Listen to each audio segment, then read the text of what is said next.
This is the most concerning and most what moment in this developer update, and it's healing.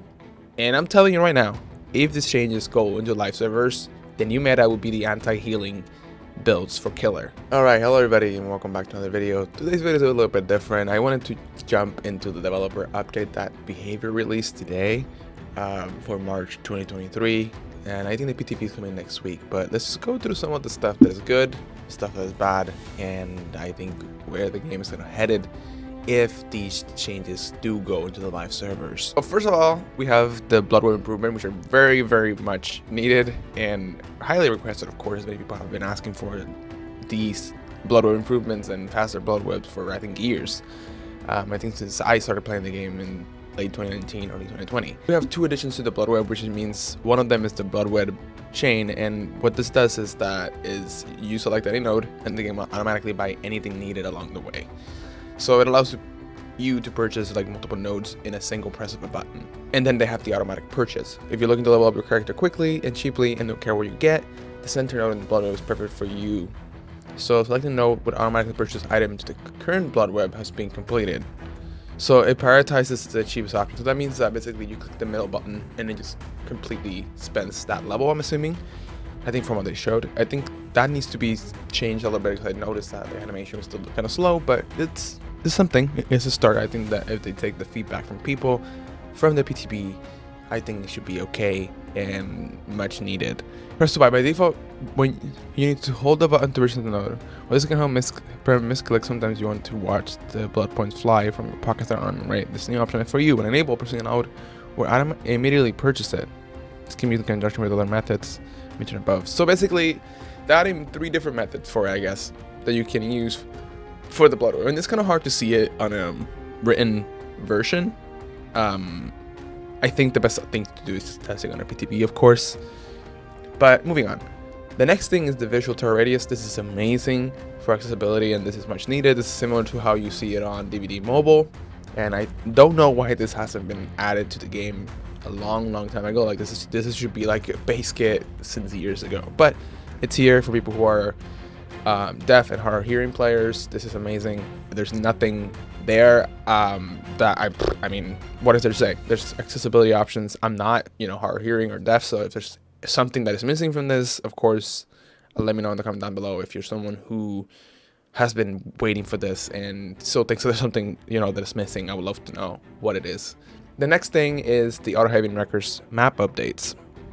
So they're saying that they're going to feature balanced updates to both Outer Heaven Records maps, namely Blood Lodge and Gas Heaven. So Blood Lodge, I guess, then to remedy this, they're making significantly layout changes to this map. The Blood Lodge itself will now appear closer to the center of the map, breaking up line of sight and separating some of the safer loops. The maze tiles have also been separated from one another, making them more difficult to combine them. Okay, so basically, I think this is kind of an image of it, kind of showcases a little bit of how it looks. I'm assuming, yeah, it's kind of more towards the middle, I guess. And they added more stuff that, you can't connect them, but there's still kind of like less dead space, supposedly. Gas Haven, I think I saw something about this. Basically, I think they're changing some of how the cars are positioned and the angles, and I think the gas station thing is being moved into the middle. So this should be nice. Yeah, the gas station itself has been moved closer to the center of the map, and it basically just adjusts kind of how the map is played. Because I mean, right now, like the gas station's literally on the edge of the map, and there's like a huge dead zone in the middle. Basically, you have to double key if you want to escape and go check or go to a different loop, or just stay right in front of the car if you're lucky enough that the pallet spawned right here. If not, then you kind of screwed. Now, this is the most concerning and most what the fuck moment in this developer update, and it's healing. And I'm telling you right now, if these changes go into live servers, the new meta will be the anti-healing builds for killer. Hit and run, hit one survivor, run away, hit the other survivor, to keep them basically injured. Instead of damaging gen, since they're kind of nerfing some of the gen kicking meta perks, I think we will have a different thing if these changes go live into the live game after the PTB. First of all, their explanation for it, is that basically survivors are healing too, quote, too quickly, and you know, so, I mean, I know survivors who heal mid chase, or you know, like heal in a corner with a medkit, and it's very fast, and they can keep using that medkit, and so on and so forth. But I don't think it's a problem primarily. I mean, I play killer, so this is not coming from me being a survivor. I mean, like, oh, it's not a problem for me. This is coming from me playing killer and survivor, and I am mainly, when I play off stream, I play killer a lot more than I play survivor. And yeah, sometimes it can be a little bit annoying and frustrating, but at the end of the day, it's something you can deal with. It's not something that breaks or damages the game. This now, on the other hand, is a problem. So first of all, healing will now take 24 seconds by default. By default, with no perks, no add-ons of any sort, nothing. Sloppy Butcher is going to become a super intense perk. Unless they nerf Sloppy Butcher, these changes, if you heal with Sloppy Butcher in the PTB, will take about 86 seconds according to odds on Twitter. So what does that mean? It means that you're going to be spending the amount of time you could be working on a gen healing yourself. So instead of killers using gen kicking instead of killers using gen kicking perks, now you're gonna have killers using anti-healing perks. Does behavior play their own game? Do they know how that works? Do they tested it out, or are they just making changes to appear that they're making changes to the game? That's kind of how it feels to me. They're also changing how medkits work. They rebalance them. All medkits now will have 24 charges by default, allowing one heal before they're depleted. Now the rarities change. So the camping aid kit, the common one, increases the altruistic healing speed by 20%, was 25. The first aid kit, uncommon, increases the altruistic healing speed by 25, it was 35. So they took 10% off. The emergency medkit, the rare one, increases the altruistic speed by 30 instead of 50, 20% nerf. No longer increases the speed at which you heal yourself. Okay. The Ranger medkit, this is the very rare purple medkit, increases the altruistic speed by 35. So what's the difference? Just 5% more than the emergency medkit? It was 50. Okay. Increases the skill check success zones by 10%, was 14. Increases the great skill check zones by 10, was 15. On the add-ons, bringing those which were overperforming in line with the rest. I don't know what this means. This means that probably the syringe maybe is different. Maybe the extra charges are different. Maybe those are completely removed from the add-on. They're making it impossible. Basically, you can only heal once, unless you probably bring build to last, which I'm pretty sure that's probably going to become a new perk that people will probably bring. Especially considering that you know, it's going to be ridiculous to heal now. And also remember this is just on default killers. If you add Sloppy Butcher, as I said, if you're playing against a Legion, you're gonna have to mend, right? And if you want to heal, or because you're on Deathstroke, you want to fully heal yourself, you're gonna have to spend literally like the equivalent of using self-care. Also, self-care now is completely dead. Like, I mean, it's already dead now. It's like ultra dead. You might as well just remove the perk from the game. That's, yeah, I mean, then just, I have no idea. I'm just telling you right now, it's going to become a problem with this changes going to live server. Perk updates. Some of these perk changes are great, and some other ones are just complete garbage. So, we have Gearhead up ahead. I didn't use this perk very often. I think I've used it maybe a couple times just to try to test it out. But basically, it's receiving a slight rework. When survivor loses a health state, Gearhead activates for 30 seconds. While active, any survivor who hits a good skill check will have their R revealed to the killer for 6, 7, and 8 seconds, respectively, depending on level 1, level 2, level 3 of the perk. I mean, more informational perks, that's great, I guess. I mean, counter with distortion, I guess. It's not too bad. Then we have Overzealous, which when it came out, I was like, it's an alright perk. I think it's receiving a slight buff. Forward, Overzealous will also activate when pressing its on, so that's nice.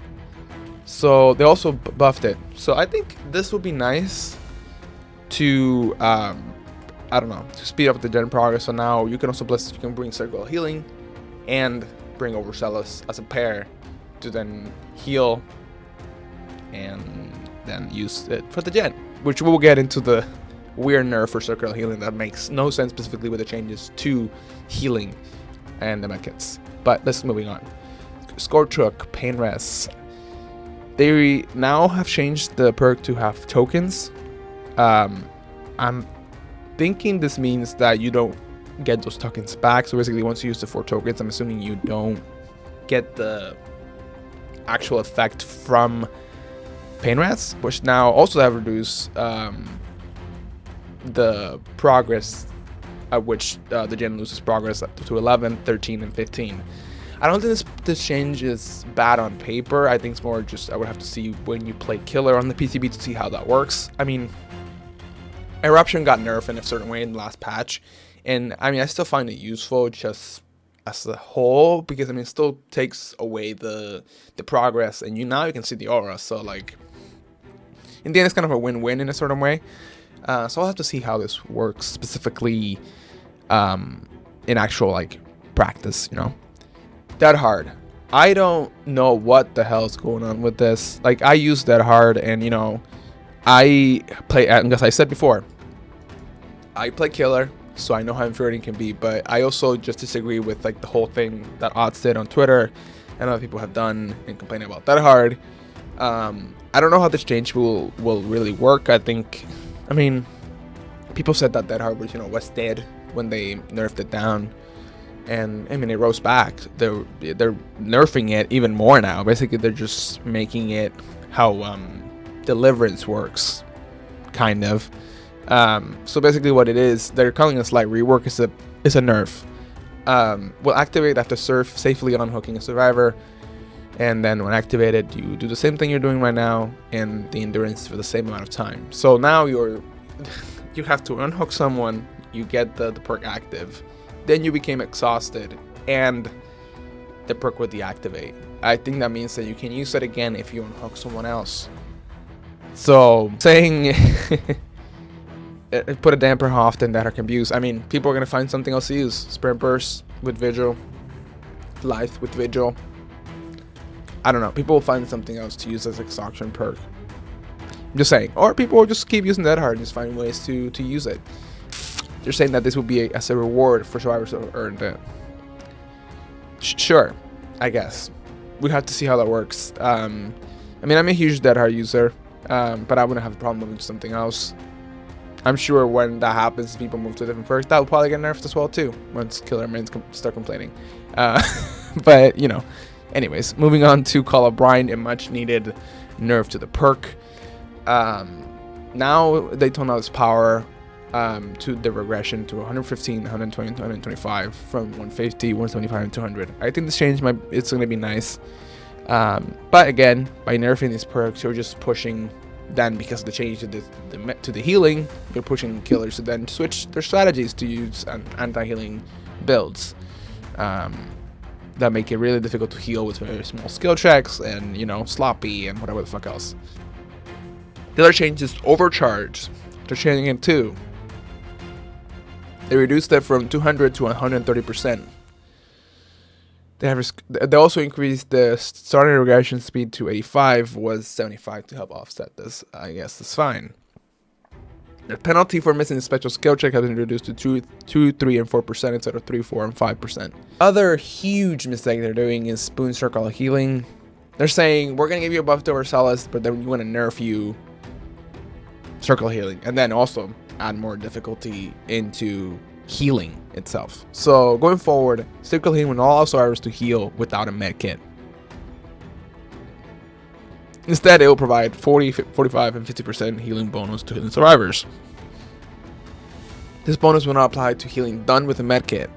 Additionally, the auras of injured survivors within the boon's range will be revealed to other survivors. I mean, the aura of injured survivors within the boon range, this is amazing. I think this is great, specifically for solo queue players that are looking to get healed, especially because you remove the ability to heal yourself now without a medkit. So if you don't have a medkit with you, you're not gonna be able to heal yourself with a medkit. Or sorry, you're not gonna be able to heal yourself on the boon. So if you have a medkit, you don't have a problem with that. It's not gonna give you a boost. You're just gonna heal.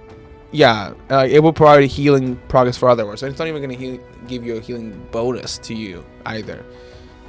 So I'm going to skip over the killer area. I'm going to go directly to the Blight Light interactions removal, which is kind of an interesting change. Recap of this section, basically to make it quick, is that Wraith, you're not going to be able to burn him out of his cloak. And you're not going to be able to stun it with the flashlight like that anymore. Nurse is also being removed. You can't blind her out of her phasing. The Artist, you can't shine the flashlight at the crows. And the Hag, you can no longer remove traps by flashlighting. Now, if you want to if you want to remove the traps from the Hag, you're gonna have to crouch and get close to the trap, and then do some sort of interaction, couple second long interactions to remove that trap from there. They're saying basically to prevent players from destroying the Hag's traps mid-chase. I don't go over against many Hags very often, so I can't speak for the how would this change very much. I mean, if more people start playing Hag, maybe that may be a problem. I don't know. I mean, I think this might be a good change in certain ways. The Wraith, I mean, I know that Wraith can get bullied with if two people have flashlight. Like, it's just, if they know how to use it, it's just basically like I don't know why they remember the Artist abilities. Like, I guess survivors can help each other out, I guess. I don't fucking know. Yeah, I don't know what you think of this update. I mean, honestly, I'm just concerned about just this healing stuff and the healing nerf and just the problem that is going to be Sloppy Butcher is going to become for sure meta, and Sloppy Butcher along with other anti-healing builds, I think it's going to replace the gen kicking build, basically keeping survivors injured, which, I mean, I guess people probably blame Resilience, which is a perk that I already use anyways myself. But I think it's a problem because you don't want people healing for 86 seconds with a Sloppy Butcher. And that's if you get the heal. Because I'm saying, like, if there's a killer that, you're like, has good mobility, you're probably going to slash, leave, slash someone else when you come back for the person that was almost healed and come back and slash them again. And then you have this fucking thing where, like, people trying to heal, but they can't because it takes 86 seconds. And now the circle healing, you can't heal yourself. So if you don't have a medkit, it's a problem, You're gonna have to wait for someone else to come and heal you. That is not right at all. I hope those changes not go live. The live servers, I think that's gonna be a problem. The PTB is next week, so I'm hoping that they revert the circle of healing nerf and that they adjust some of the stuff for Sloppy Butcher if they're gonna keep the medkit stuff and the healing duration longer, or just slightly tone it down and also nerf down Sloppy Butcher, because that's going to become a problem with the perk paired with the new changes. That's going to become a huge problem. I'm just hoping they actually listen and they actually take feedback from the PTB and actually listen to the feedback from that. I just don't think that they're thinking too much about it, and I know this is PTB, so I'm not going to give them too much hard thing to it. I'm going to test it out and see how that works, but I just think that I need to be a little more conscious about how they do these PTBs, because some of the changes have gone live and it becomes a problem, and then they have to nerf them later on, and it's just a whole nightmare. So, but yeah, let me know if you enjoyed this type of videos. If you did, I'll try to make them more often when these developer updates come. But yeah, till next time, bye bye.